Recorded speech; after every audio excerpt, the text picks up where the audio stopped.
고맙습니다. 아름다운 찬양을 그 앞에 찬양 인도하신 분들도 날로 온유 찬양가인데 날로 찬양에 힘이 있고 기쁨을 주거든요. 제가 원래 부끄러움이 좀 많은 편인데 목사님을 위해서 이렇게 하는 그 장면에서 눈을 위에 두어드리고 고맙습니다. 오늘은 특별히 의미 있는 날 중에 하나입니다. 교회 사수로 우리 교회에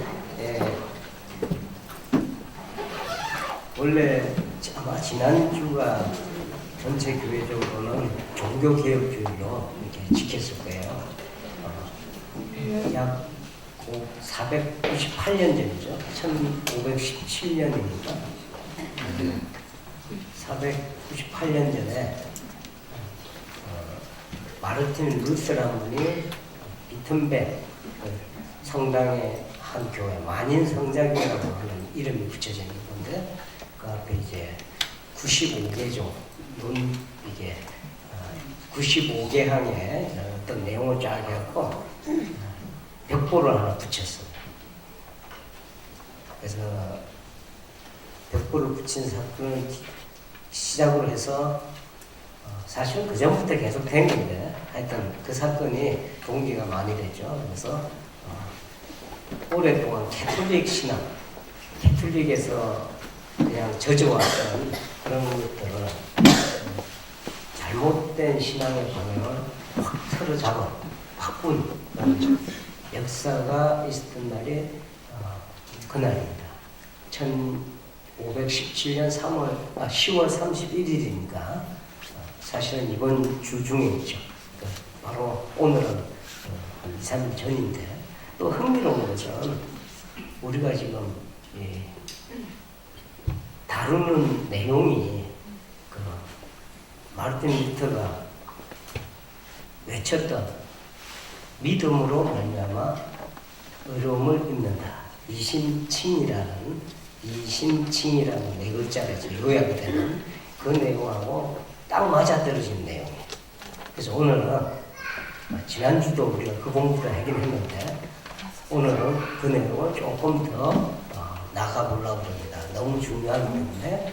그래서 이제 바울도 사실은 1장, 로마서 쓰면서 1장, 2장, 3장, 4장 특히 1, 2, 3장으로 자세히 읽어보시면 하고 싶은 말 다 한 거예요. 그리고 4장부터는 그 다음에 구체적인 설명이 들어가요. 오늘 읽은 본문 말씀이 좀 길었죠. 길은데 읽고 나면 뭘 읽은지 기억나세요? 제일 많이 기억나는 이름은 뭐예요? 아브라함. 할례라는 말도 있고 또 아브라함 얘기가 나오죠. 이게 도대체 이게 무슨 이야기냐? 그래서 3장의 내용을 예를 들어서 설명하는 것이 지금 4장의 내용이에요. 그러니까 3장을 모르면 4장의 내용도 알 수가 없어요. 우리는 지금이서 믿음으로 말미암아 구원을 얻는다. 다 알잖아요. 다 아는 내용이고. 그런데 이게 약 500년 전에 이 내용은 대단히 충격적인 발음입니다. 왜냐하면 캐톨릭 신앙은 믿음으로 말미암아 구원을 얻는다 했을 때 우리가 생각하는 거랑 다릅니다. 캐톨릭이 생각했던 건 뭐냐면 열심히 어떤 선행을 통해서 좋은 일을 열심히 함으로써 구원을 얻는다 이렇게 생각을 했던 시기예요. 다른 이야기를 하면 그때는 이단으로 정죄되던 시기라고. 그런데 루터가 성경을 가만히 특히 로마서로 읽다 보니까 내린 결론이 뭐냐면 그게 아니다라는 거예요. 그래서 성경으로 돌아가자. 오직 성경만으로 하는 것이 바로 종교개혁자들이 한결같이 했던 내용이에요. 그러면은 우리 감리교회 창시자는 어떤 목사님이죠? 요한회생. 그러면은 그분하고 마르틴 루터하고 간격이 얼마나 될까요? 자, 지금부터 300년 전이었거든요. 요한 웨슬리 목사님은, 존 웨슬리 목사님은. 그러면은 그 전이니까 약 200년 차이가 나요. 200년. 그러니까 웨슬리의 약 200년 선배가 되는 거예요. 루트가. 근데 루트가 200년 선배가 돼서 그때 당시에 캐톨릭에서 믿어오던 신앙의 틀을 확 바꾸는 작업을 했는데 그 작업이 어느 정도 성공을 했어요. 성공을 해서 탄생된 것이 이제 개신교라고 하는 거예요. 프로테스탄트. 우리가 그러면은 감리교는 개신교하고 어떤 관계가 있는 거예요? 한번 생각해 보셨어요? 우리 종교개혁주의를 지키는데 우리가 종교개혁 중에 종교개혁의 한 분파가 되는 건지 이제 설명을 잘 안 해줘서 이렇게 설명이 잘 안 돼 있어요. 제가 요약해서 하나 말씀을 드리면 요한 웨슬리 목사님은 우리가 참 배울 점이 많은 것이 이게 루터 때 종교개혁을 하느라 그때는 전투 상황이었거든요. 캐톨릭하고 싸우는 상황이라 어떻게 보면 극단적으로 나가야 돼. 한쪽으로. 그리고 루터 이후에 극단적으로 실제로 나갔던 사람들이 많이 생겼어요. 많이 생겼는데 그거를 바로 잡아준 사람 누구냐면 바로 존 웨슬리. 이제 조금 이해되셨어요? 그래서 혹시 내가 이걸 좀 깊이 좀 알고 싶다 하는 분은 마침 지난주에 기독타임즈에 글을 하나 냈어요. 그래서 아마 교회 1층에 가면 신문이 있을 거예요. 기독타임즈, 기독교 타임즈. 논문으로 써내는데 좀 어려워요. 근데 찬찬히 보시면 또 이해가 되니까 한번 이렇게 읽어보시면 도움이 될 겁니다. 좌우지가 이 오늘의 주제하고 이게 계속 일치가 되는 거예요. 이게 뭐냐면 믿음으로 말미암아 돈을 얻는다. 근데 아브라함 이야기를 왜 시작을 했는가? 이게 중요한 이야기입니다. 이 아브라함 이야기를 통해서 이때까지 한 이야기를 싹 정리를 해주는 거예요. 바울이. 3장에서 질문이 몇 개 나왔다고 그랬어요? 6개였죠. 6개 통해서 뭔가 참 설명을 해놓고 바울이 이번에는 예를 들어서 이렇게 된다 이렇게 하는 거예요. 그 예가 누구냐면 바로 아브라함이에요. 아브라함. 자, 아브라함이 이제 복잡해지는데 이게 무슨 이야기냐? 3절을 다 같이 봅니다. 3절. 이제 잘 쫓아오셔야 돼. 3절. 시작.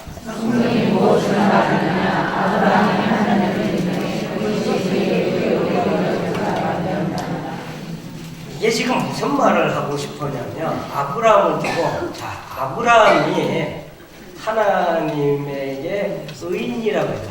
의인이라는 하나님이 보시기에 의롭다 하는 그런 인정을 받았단 말이에요. 이게 뭘로 인해서 인정을 받았느냐 하고 지금 묻는 거예요. 아브라함 하면은 위대한 사람 아니야, 그죠? 아브라함은 우리가 아브라함은 믿음의 조상 딱 나오잖아. 또 이 믿음의 조상이라는 말도 우리가 좀 생각을 조금 이따 할 건데 믿음의 조상이라는 생각 들고 영처럼 생각이 되잖아요. 구약 성경에 보면 영웅들 맞죠? 아브라함의 아들이 누구예요? 이삭, 그 다음에 야곱, 에서도 있고, 그 다음에 또 요셉 이렇게 쫙 가죠. 위대한 사람들이 계속 등장을 하는데 이제 아브라함 대단히 위대하구나 생각을 해서 아브라함이 위대하기 때문에 잘 들어보세요. 아브라함이 위대하기 때문에 의롭다함을 받았을까요? 아니면 믿어서 의롭다함을 받았을까요? 자, 여러분 다 답을 아시는 거예요. 자, 이게 무슨 이야기냐? 창세기로 휙 날아가 봅니다. 창세기 15장 6절 말씀. 15장 6절 말씀. 지금 바울이 요 구절을 갖고 이야기하는 거예요. 창세기의 15장 6절을 갖고 어떤 이야기를 하는데 한번 찾아보실까? 창세기 15장 6절. 아직 막 넘기는 거 못 찾았나 봐. 자, 시작.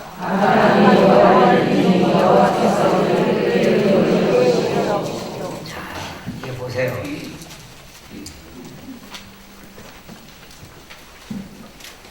아브라함이 위대한 사람은 맞아요. 예를 들면은 조카 롯이 어디 붙잡혀가니까 롯을 구하려고 군대 이끌고 가서 다 이렇게 찾아오고 구해오고 뭐 또 누굽니까 롯하고 영토 분쟁이 일어났을 때 그래 너는 네가 원하는 걸 선택해서 가라 뭐 이런 많이 반대한 사람이고 뭐 여러 가지 면에서 좀 훌륭한 사람이에요. 그런데 지금 창세기 15장 6절 말씀이 아브라함이 여호와를 믿으니 여호와께서 이를 그의 의로 여기시고 뭐를 보고 의로 여겼다고요? 믿음으로. 자, 이게 아주 중요한 얘기예요. 이 이야기를 하면서 바울이 갑자기 다윗의 예를 듭니다. 다윗 이야기로 넘어가요. 다윗도 믿음을 통해서 의롭다함을 입었다 이렇게 이야기를 해요. 왜냐하면 이 이야기를 하면서 다윗이 위대한 사람이거든요. 지금도 다윗 하면 저 이스라엘 사람들한테는 아주 우리로 따지면 세종대왕 같은 분이에요. 세종대왕보다 더 위대하다고 생각하는 거예요. 그렇게 하는 분인데 이 위대한 분에게 위대한 분이 어렵다고 인정을 받은 사건이 어떤 사건이냐면 의외로 다른 부분이 있어요. 여러분 바세바 이야기 알죠? 우리아의 아내 바세바. 그래서 바세바한테 갑자기 마음이 팔려갖고 살인과 정말 간음 우리가 말하는 십계명을 두고 보면 거의 모든 것을 다 범한 거예요. 이웃의 것을 탈취하는 그런 죄까지 다 포함이 된 거거든요. 이게 그러니까 십계명을 다 어겨버린 거예요. 그랬을 때 무서운 심판 아래 놓여 있었다고. 무서운 심판 아래 놓여 있었는데 이럴 때 다윗이 참 위대하다는 건 뭐냐면 보통 사람 같으면 이렇게 무서운 심판 아래 있으면 두려워서 떨고 그냥 거기서 인생이 쫑났을 거예요. 그런데 다윗은 뭐냐면 처절하게 회개합니다. 처절하게 회개. 내가 잘못했다. 심지어는요, 내가 시편에 보면 9구절을 보세요. 여기 이제 베개가 눈물로서 그냥 적셔져 있다 하는 그런 표현도 아주 애절한 심정들이 시편에 곳곳이 다 나타나 있어요. 처절하게 회개하고 그리고 하나님을 바라봤단 말이에요. 그러니까 그 죄를 용서받았어요. 그리고 놀랍게도 그때 어렵다함을 입었다 하고 바울이 지금 이야기하는 거예요. 그리고 뭐라고 그러냐 시편에 그 다윗이 쓴 그 시편 내용을 갖고 바울이 하는 이야기예요. 이 바울이 천재적인 사람이에요. 지금 보니까 그죠? 이게 구약을 왔다 갔다 하면서 막 이 구절들을 꿰뚫고 있단 말이에요. 뭐라고 그러냐면 불법이 사함을 받고 죄가 가려짐을 받는 사람은 복이 있고 주께서 그 죄를 인정하지 아니하실 사람은 복이 있도다. 언제 깨달았냐면 이때 깨달아요. 다윗이 의인이 되는 것은 캐톨릭 사람들이 그때 당시에 생각했던 것처럼 선행을 통해서 내가 열심히 뭘 이렇게 잘 착한 일을 하고 지금도 그렇게 생각하는 사람도 많습니다. 근데 그렇게 되는 것이 아니고 믿음을 통해서 된다. 그렇기 때문에 이것을 값없이 받는 은혜다 이렇게 하는 거예요. 우리가 한 게 아무것도 없어 사실. 우리가 한 것이라고는 그저 주어지는 은총을 믿었을 뿐이야. 근데 더욱 놀라운 것은 이 복이 어떤 정해진 사람들에만 주어진 것이 아니고 모든 사람에게 헬라인이나 이방인에게 다 주었다. 다른 말해서 할례를 받았거나 할례를 받지 않았거나 관계없이 차별이 없이 누구나 믿으면 하나님께 의로움을 받는다라고 이야기하는 거예요. 이 내용을 다시 한번 바울은 입증을 하기 위해서 아브라함이 또 해요. 아브라함이 할례를 받았죠. 할례를 또 받으라고 또 자손들한테 다 이렇게 이제 이야기를 합니다. 할례를 통해서 아브라함의 자손이 된다 믿었어요. 사람들이 그렇게 생각을 했어. 그 유대인들은 지금도 그렇게 생각한다. 아브라함의 자손이 되는 것은 할례를 통해서 받는다. 그렇게 생각을 하고 있어요. 근데 여기에 대해서 아주 중요한 이야기를 해요. 아브라함이 믿음으로 의롭게 된 것은 할례를 받기 전이었을까요? 후였을까? 전. 이 수수께끼 같은 얘기를 풀어야 전이에요, 전. 전이라고 생각하는 사람, 후라고 생각하는 사람. 눈치를 살살 보네. 누가 마음에 드나? 네, 맞아요. 아브라함의 할례를 받자 의롭다함을 받은 것은 할례 이전이단 말이에요. 아, 네. 이게 대단히 중요한 얘기예요, 지금. 예, 전이냐 후냐 하는 것이 왜 중요하냐면,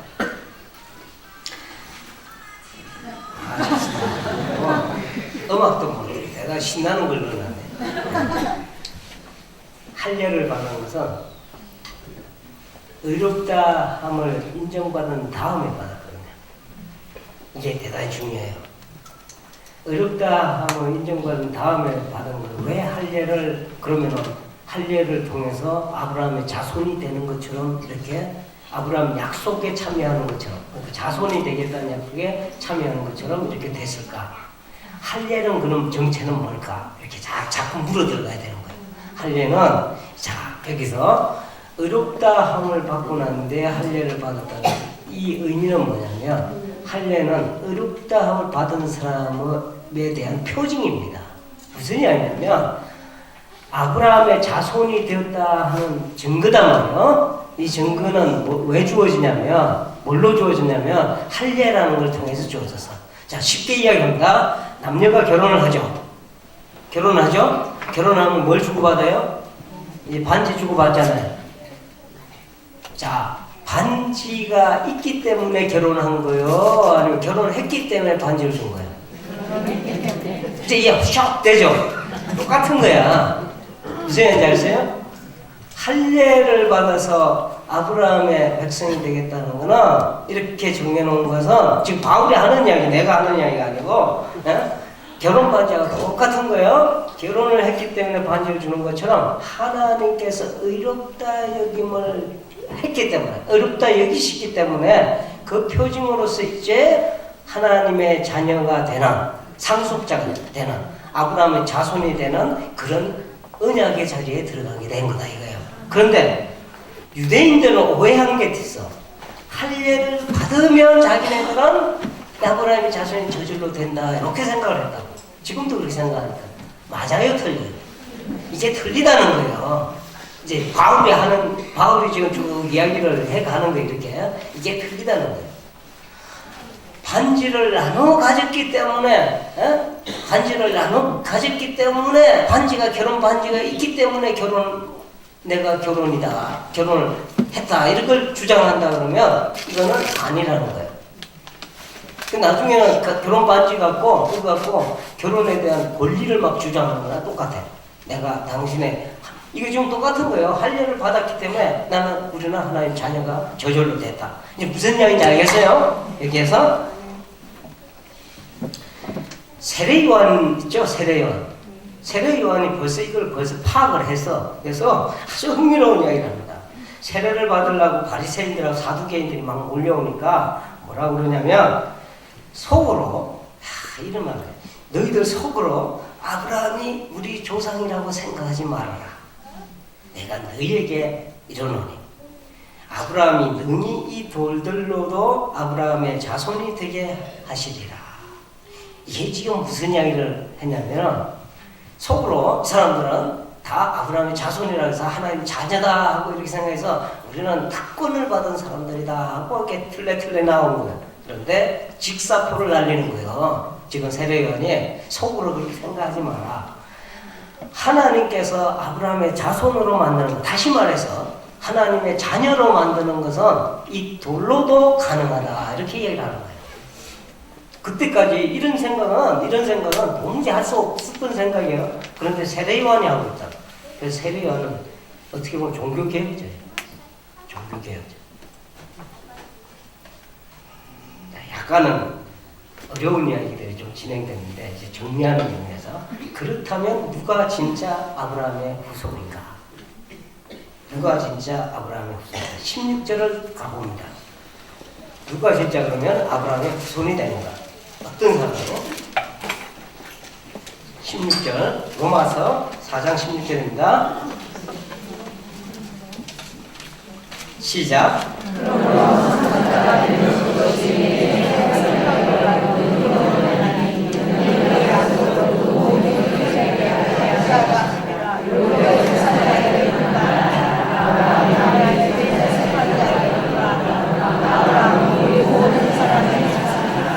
아브라함은 누구의 조상이라고요? 모든 사람의 조상. 우리의 조상도 되고 유대인의 조상도 되고 모든 사람의 조상이 된다. 아브라함은 모든 사람의 조상이다. 이게 맞는 이야기가 그 성경에 보면은 아브라함은 인류의 조상으로 나온다고. 그죠? 우리가 이게 아브라함은 모든 사람의 조상이라 이렇게 창세기 17장 5절에 보면 이런 말씀이 나와요. 내가 너를 많은 민족의 조상으로 세웠다. 이게 무슨 이야기냐면 온 인류의 조상이라는 뜻이에요. 아브라함이. 자, 이게 참 희한한 이야기예요. 지금 아브라함의 후손이 되려면 유대인들은 할례를 받아야 된다 생각했고 이방인들은 아브라함의 후손이 아닌지 알고 있었다고. 그렇죠? 실제로 유대인 시절까지만 해도 그랬어요. 지금 구약 시절까지만 해도 이렇게 갔는데 그런데 이 생각을 확 뒤집어 놓는 거예요. 바울이 어떻게 뒤집어 놓냐면 아브라함 모든 사람의 조상이다. 할례자의 조상일 뿐만 아니라 할례를 받지 않은 사람한테도 조상이다는 거예요. 그럼 어떻게 해서 그러면은 아브라함 복의 근원 아니요? 다시 말해서 복의 근원이 되는 아브라함의 후손이 되는 것은 우리가 복을 누린다는 뜻이야. 근데 복을 누릴 수 있는 길이 지금 트인 거예요. 왜냐하면 우리 모두가 아브라함의 후손이 되었다 하는 선언을 하는 거예요. 그러면은 어떻게 아브라함의 후손이 되느냐?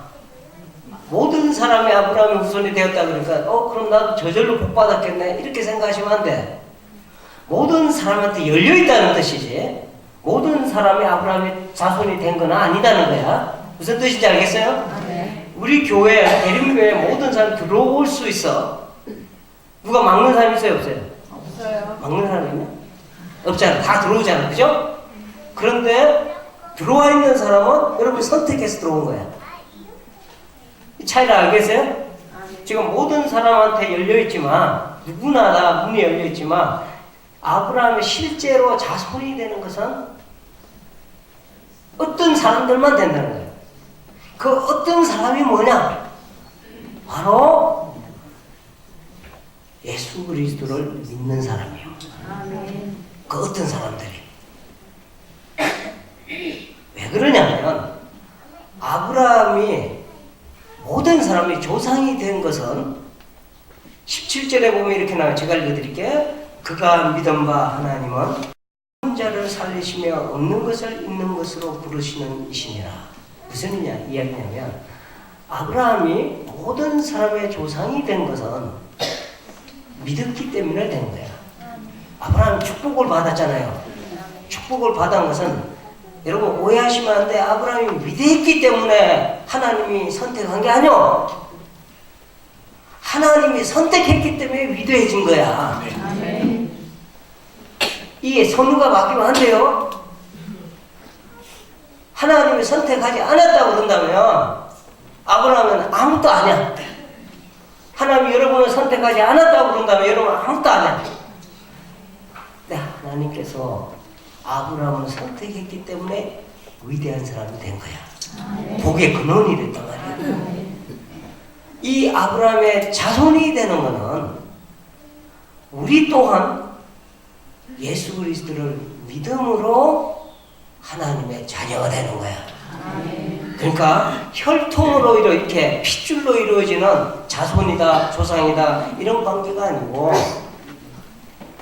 우리가 아브라함의 복의 자손이 복을 누릴 수 있는 자손. 이 복은요 바로 어떤 복이냐면 바로 하늘나라의 복을 이야기하는 거예요. 하늘나라의 복을 무한한 하늘나라의 복을 누릴 수 있는 것은 바로 우리 또한 믿음에 참여할 때만이 우리가 아브라함이 자손이 되는 겁니다. 자, 믿을 때 무슨 일이 벌어졌느냐? 아브라함이 믿을 때 뭐를 믿었다고 했을까? 이때의 아브라함이 믿은 뭐냐면 보세요. 죽은 자를 살리시며 없는 것을 있는 것으로 부르신다. 이게 뜻이 뭐냐면 아브라함이 자식이 가는 문제예요. 자식이 하나도 없었잖아요. 몇 세까지 없었어요? 100세 다 될 때까지 자식이 없었잖아. 그러니까 이제 포기한 상태야. 나는 끝났다. 이제 자손을 맺는 것이 끝났다 이렇게 생각을 했는데 자손에 대한 소망이 전혀 없어요. 죽은 사람, 거의 죽은 사람이나 다름없고 사라 또한 여기서 거의 죽은 사람이라는 건 뭐 죽었다 이런 뜻이 아니고 남성으로서 기능이 끝났다는 거예요. 그 다음에 사라 또한 나이가 많아서 아이를 못 낳아. 우리가 생물학적으로 나갈 수 있는 그 나이가 있잖아요. 이미 그 시기가 다 지났다는 거예요. 그런데 거기에다 대고 뭐라고 하나님께서 약속하셨냐면 네가 묵별을 보라. 묵별을 보라. 모래 알같이 많은 후손을 주겠다. 이렇게 약속을 하신단 말이에요. 이게 엄청난 약속 아니에요. 아무것도 없는데. 생물학적으로 완전히 끝난 상태인데. 그런데 이 없는 것에도 있게 하시는 하나님 약속의 말씀을 아브라함은 믿었다는 거예요. 믿었기 때문에 믿음의 조상이 된 거예요. 조상이 됐다는 것은 이 보세요. 수많은 사람의 조상이 되리라. 이거는 핏줄을 통해서 간다는 의미 이상의 것이요. 뭐냐면은 믿음 가운데 아브라함은 정말로 믿음의 조상이 되는 거야. 이거 이해를 하셔야 돼요. 우리가 육신의 자손들만 많아졌다 이런 뜻이 아니요. 앞으로 이 세대에서 어느 누구든지 예수 그리스도를 믿는 사람들은 바로 아브라함의 자녀가 되니까 아브라함의 후손이 되고 아브라함이 가졌던 그 축복을 같이 나누게 되니 이게 얼마나 놀라운 사건이냐는 거예요.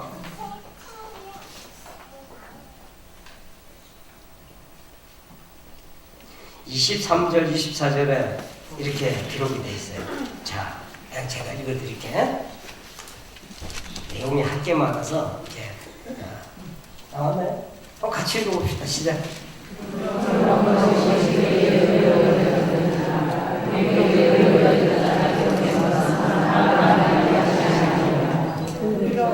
네, 보세요. 23절에 이거 마지막 부분에 보세요. 그에게 의로 여겨졌다 기록된 것은 누구만을 위한 것이 아니라 여기 힌트를 얻으셔야 돼요. 힌트를 얻으셔야 돼요. 사도 바울이 쫙 뭔가를 이야기해놓고 아브라함에 대한 이야기를 해놓고 요거는 아브라함만 위한 것이 아니다. 무슨 이야기냐면 아브라함에게 무지 막지한 축복이 주어졌습니다. 주어졌죠.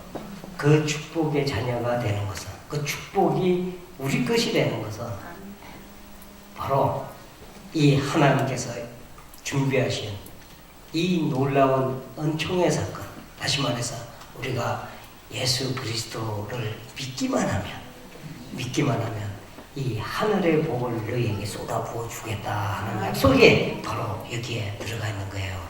아브라함만 위한 것이 아니다. 어쩌면 우리는 아브라함보다 조건이 좋아. 왜 조건이 좋으냐면 아브라함 때 예수 그리스도가 있었어요? 없었어요? 근데 어떻게 예수 그리스도를 믿었을까? 야, 희한하죠? 오실 예수 그리스도 믿은 거예요. 아시겠어요? 오실 예수 그리스도. 여러분 멜기세덱 사건 기억나요? 그 아주 상징적인 사건인데 히브리스에서는 그 멜기세덱을 의의 왕이요. 또 평강의 왕이다. 살렘이다. 이렇게 살렘 왕이다. 이렇게 보도 듣도 못한 사람들 갑자기 튀어나와 그런 이야기를 해요. 우리는 하나님의 신비를 알 수가 없어요. 아브라함은 이미 오실 예수 그리스도에 대한 믿음을 확고히 가졌던 사람이에요. 그런데 우리 특권은 뭐냐? 우리는 이미 예수 그리스도를 알고 있습니다. 이 예수 그리스도를 우리가 자 보세요. 25절에 이렇게 되어 있습니다. 예수는 우리가 범죄한 것 때문에 내어줌 되고 또한 우리를 의롭다 하시기 위하여 사랑하셨느냐. 우리는 예수 그리스도의 죽으심과 부활을 다 들었어요. 이미 다 듣고 있단 말이에요. 또 거기에 대한 증언도 있습니다. 거기에 대한 기록도 우리가 갖고 있어요. 그런데 아브라함 때는 이것이 없었단 말이에요. 없는 중에도 이렇게 잘 믿었는데 있는데도 안 믿는 건 무슨 배짱이요. 다 밝혀놨다. 다 밝혀졌어. 그런데 믿음이 옛날만 못하면 돼갔어요. 믿음 생활할 때. 자, 이신칭입니다. 다른 말로 하면 믿음으로 말하면 우리가 어렵다 된다는 얘기인데 그 이야기는 또 실감나게 말씀드리면 믿을 때 여러분이 믿음을 가질 때 천국을 하나님 나라를 언제든지 누릴 수 있다는 이야기요. 근데 왜 못 누립니까? 믿지 않기 때문에. 무슨 얘기인지 알겠어요? 믿는 사건은 이 보세요. 아무것도 다 죽었다고 해도 이게 다 아무것도 희망이 없던 상황인데도 하나님을 쳐다보니까 믿음이 생겼다. 소망이 생겨버렸잖아요. 그리고 확 믿어버린단 말이에요. 확 믿어야 돼. 근데 우리는 모든 상황에서 다 그 안에서 이것저것 따져가면서 이것저것 다 이렇게 견뎌보고 이렇게 다 한 다음에 하나님 믿는 건 맨 마지막으로 가려고. 이건 믿는 게 아니요. 이건 믿는 게 아니야. 확 믿어야 돼.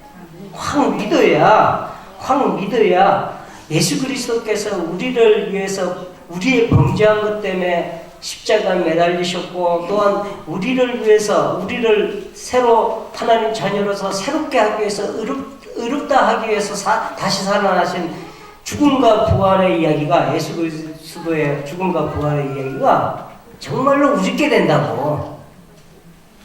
그럴 때 모든 생활에 변화가 일어나요.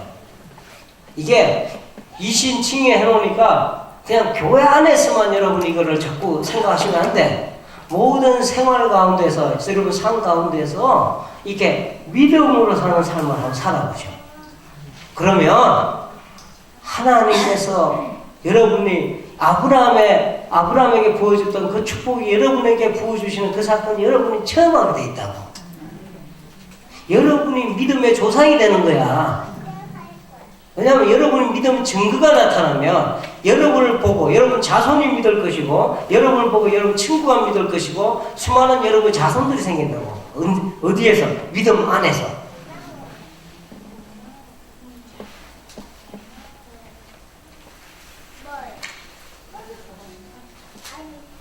그런즉 육신으로 우리 조상 아브라함이 무엇을 얻었다 하리요? 만일 아브라함이 행위로서 어렵다 하심을 받았으면 자랑할 것이 있으려니와 하나님 앞에서는 없느니라. 성경이 무엇을 말하느냐? 아브라함이 하나님을 믿음에 그것이 그에게 의로 여겨진 바 되었느니라. 사랑하는 성도 여러분들, 어디에 있든지 무엇을 하든지 여러분이 하나님을 진정으로 믿으시기를 축원합니다. 그럴 때 하나님은 여러분을 향해서 의롭다 여기시고 하나님 자녀로 삼으시고 아브라함에게 보여줬던 그 엄청난 하늘의 축복 아낌없이 여러분을 위해서 쏟아부어 주실 겁니다. 우리의 믿음이 어디에 와 있는지, 우리의 믿음의 분량이 무엇인지, 내가 믿는 하나님이 어느 정도 있는지 한번 돌아보시고 아브라함이 믿었던 것처럼 아무것도 없었지만 죽은 자 가운데서도 모든 것이 살아있는 것 같이 사라진 것 가운데서도 하나님을 붙들고 이 세상을 이겨나가는 우리 대림교회 성도 여러분들 다 되시기를 주님의 이름으로 축원드립니다. 기도하시겠습니다.